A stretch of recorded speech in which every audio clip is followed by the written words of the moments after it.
Hello, welcome back to my channel. This is the part 2 of the factor analysis module. In the part 1, this was my last slide, which was commonality and eigenvalue. I'm just going to go through it. You would understand where you have stopped in part 1. If you haven't seen the part 1 of factor analysis, I would put the link in the description box below because you need to know the part 1 to move on to part 2, especially when you are learning it for the first time, because I will be referring to my part 1 video a lot through this part 2 video. Now part 1 I had completed till your what is commonality and eigenvalue and how to calculate them. In the second video I would start with steps of factor analysis. Now in the steps of factor analysis there will be a lot of words, phrases which you might not understand, and it is completely okay because we would be covering those in the next slides in this particular part of this module. Um, so, first we have to determine what kind of factor analysis we are wanting to do. Are we trying to do an exploratory factor analysis or confirmatory factor analysis? Now, there are two types of factor analysis, your exploratory one and your confirmatory one. What is the difference? We'll go to the next slide to understand. Your exploratory factor analysis is when you are trying to identify the latent common factors, which is your factors, latent common components, that underlie the patterns of correlation among observed manifested variables. In exploratory factor analysis, we're just trying to explore what are your latent common factors or latent common components. That's it. In confirmatory factor analysis, what we are trying to do is that researchers have a particular model or a theory about the underlying factor structure, what kind of it is, and they're trying to test whether the observed data fits the hypothesized model. So in exploratory factor analysis, we're just trying to explore the latent common components.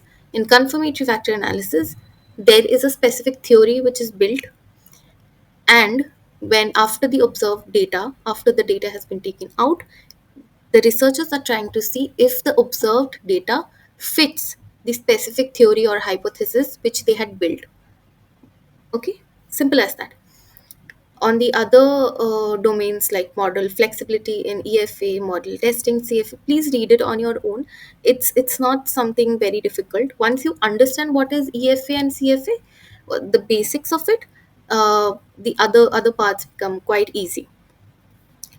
Now, factor rotation is something which you would not understand now. Factor rotation is a part which I would be teaching in part 3 of factor analysis. Now, let's go back to steps of factor analysis. So, we have determined what type of factor analysis we want to do. Then comes your data preparation. Now, we have to ensure that our data set meets the assumptions of factor analysis. Now, what are the assumptions of factor analysis? Let's go and understand what are the assumptions. The first assumption is that the variables have to be at a continuous level. Now, if you're not understanding what is continuous level, this is a part of scale. Basically, your categorical or non-metric scale or your numerical scale or the metric scale, basically. You have your binary, nominal, ordinal. I've made an entire video on scales. Again, basics of statistics, which you should know about. But the first assumption of factor analysis is that the multiple variables should be of a continuous level. Okay, either interval or ratio. Although ordinal measurement of continuous variables are also frequently used. Now, what would be our second assumption? That it has to have a linear relationship among all the variables. And the reason for this assumption in that of EFA is based on your Pearson correlation coefficient. Now remember, Pearson correlation coefficient you must have done in your bachelor's, most probably in your bachelor's. So if you do not understand the concept of Pearson correlation coefficient, again you have to go back and read those things, because you have to understand we cannot cover Pearson correlation coefficient or your what is your interval or ratio scale here in the model of factor analysis. These are predetermined knowledge which one should have. So Now if there's any difficulty in understanding, the best would be to take out your Eskimangle and read away, or your Sing, any one of those you can understand. Now, the second assumption is that it has to have a linear relationship. But in practice, when you're doing it in real life, basically, real life research is very different from your theoretical research. So, this point is somewhat relaxed in the use of ordinal data for the variables.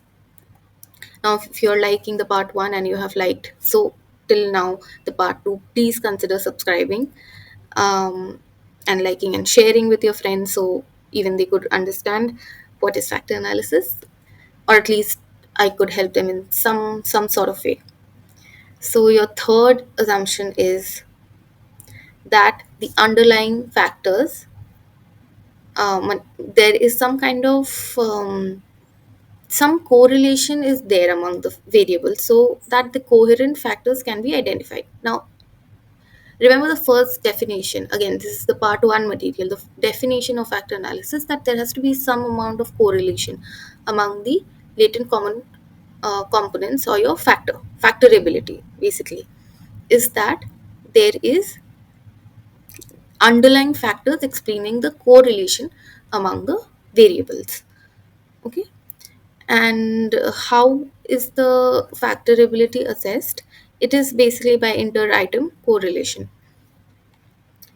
And another very important term, multicollinearity, is a state of very high correlation among the independent variables in regression, which can have another challenge, that it may isolate individual variable effects.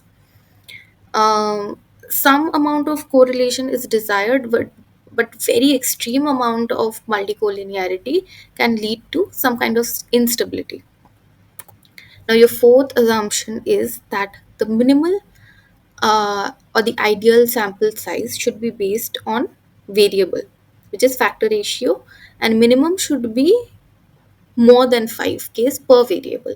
So if I have 30 variables, I should at least have 150 cases, the ratio being 1 is to 5. Okay. Now, the fifth assumption is that outliers, we usually discard the outliers. Outliers are important because these can have disproportionate influence on your result. So we do not usually take the outliers, we just take the ones which we see in the bell curve, just that portion. Now, these are your 5 assumptions. You must read it again and again for your understanding, but these were your assumption, which comes here, data preparation. Now, after that, we perform the Bartlett's test and of sphericity and KMO test. Again, going back, what is Bartlett's test of sphericity?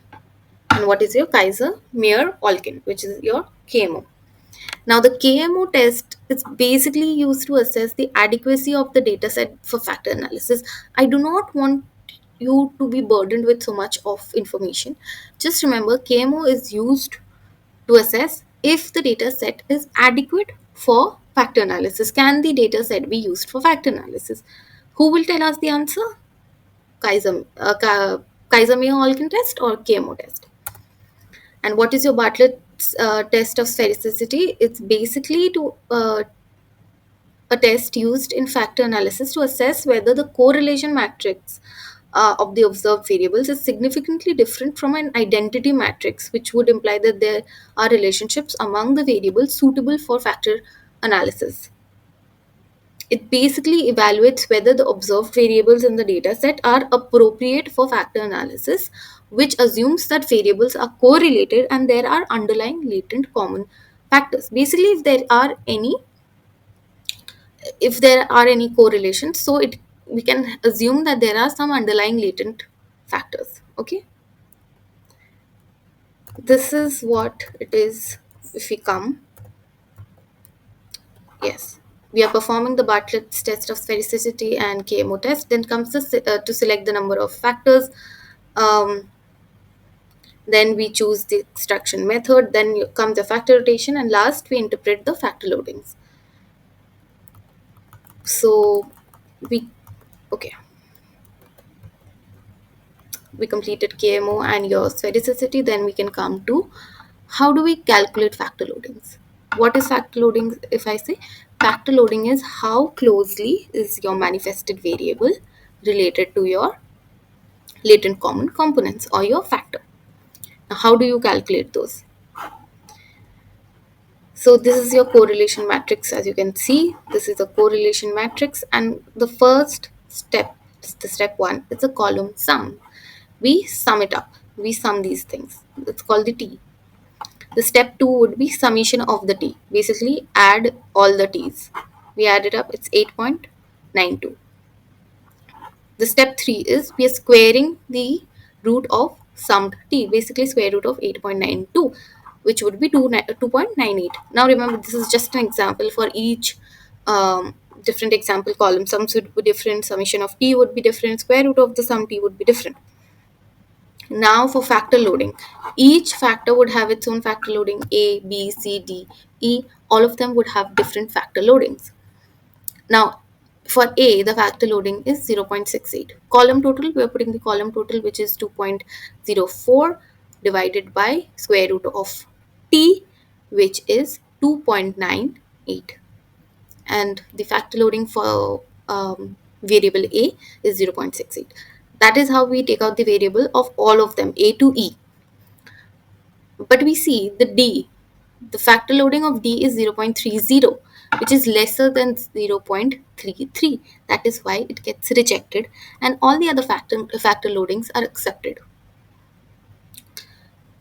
All the factors which are more than 0.33 would be accepted. Below that, it's not accepted.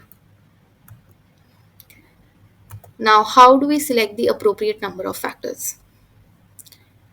Now, here the researchers have to balance parsimony and plausibility. Now, remember the part one of the factor loading, factor analysis series. The part one, I had said, if there are 100 factors, we cannot take 100 factors. We have to choose the factors which explain the manifested variable the best, the most, the best, whatever you see. So we have to take a choose factors which is not a lot, good amount of factors, but enough factors so that we know that these can properly explain the manifested variables. Adequate. So what is the selection of appropriate number of factors? Adequate number of factors which can explain the manifested variables quite well. Basically, we have to balance parsimony and plausibility. Parsimony is a model with relatively few factors, but plausibility is enough factors to account for all the correlations which are being measured among the variables. There has to be a balance between your parsimony and plausibility. Next comes your Kaiser's criteria, or your K1. Basically, the eigenvalues of the correlation matrix then determines how many of these eigenvalues are greater than 1. This number is the number of factors to include in the model. Now, if these eigenvalues are more than 1, the factors are included. If the eigenvalues are less than 1, they are not included. Now this would feel very disadvantageous, but what about uh, an eigenvalue of 0.99? A 0.99 or even 0.98 is not very far from 1, but it is rejected just because the Kaiser's criterion is it has to be greater than 1. The eigenvalues have to be greater than 1. Then these would be included or not. This is a very big disadvantage. And now this can also lead to overfactoring or sometimes underfactoring. Suppose a lot of the factors are 0.98, 0.97, or your 0.99, but again we are discarding those. So when we are discarding those, so many of them, then there is underfactoring. And suppose a lot of them are greater than 1, which is 1.01, 0.2, whatever it is, more than 1. And we are taking all of them. But when we are taking all of them, we are overfactoring. Again, a disadvantage, because we have to, what did we say? We have to maintain a balance. The second way which we can um, from which we can select the variable is the Cattell's Scree plot. Now, the examination of the Scree plot provides a visual of total variance associated with each factor. Like this you see this elbow, not these two, but this one. So when you basically Scree plot is saying this elbow here, usually when there is this elbow being made, usually before these however many factors are there, we would take those. That is what the Scree plot is trying to say, because the rest of them are usually less than 1, and before this elbow of the Scree plot all of them are taken. Okay, because these, I would say, these basically are the large factors. Next, coming to the criticism of Scree plot, there is criticism for your Kaiser's criterion, which is your K1, and there can be criticism of your Scree plot as well, because here it's a very theoretical knowledge which they are putting forward, that before the elbow we will take everything, after the elbow we will reject everything. But in real life, does that happen? Usually, not really. So let's see that this Scree plot here. If you examine this Scree plot here, um, if we the number of plotted points, which is probably this one, before the last drop, is the number of factors to include in the model. This is the what I would say. This is given that before the drop I have to take. So if I consider this to be the drop, then this or this. If I consider this to be a drop, this is being considered. The criticism is it's very subjective. Which one do I consider the elbow here? This or this? So what is the definition what which constitutes a substantial drop? So we are losing out again on a lot of factors, or if there are a lot of factors here, then we are taking in a lot of factors. It's very it's not objective at all. This is what is the main criticism of Scree plot, because such Scree plots, such ideal Scree plots, is not something which happens in real life. So this is the biggest criticism. Now these are the parts. Factor rotation will come in the third part of the series, and again, a lot of topics have been covered in this part. Just to cover again, you go through the steps of factor analysis, then comes your EFA and CFA, and then all your assumptions of factor analysis, very very important. Then your KMO and your Bartlett's test, how to calculate factor loading, extremely important, definitely comes in exams. And how do we select the appropriate number of factors? We have your Kaiser's criterion and your Cattell's Scree plot. We know the criticism. And the next part, the third part of factor analysis, which would be the last part, I would be starting from factor rotation. Thank you so much for listening. There are a lot of other videos on different topics of psychology on my channel. Please go and check it out. And don't forget to subscribe to this channel, like, so you keep seeing more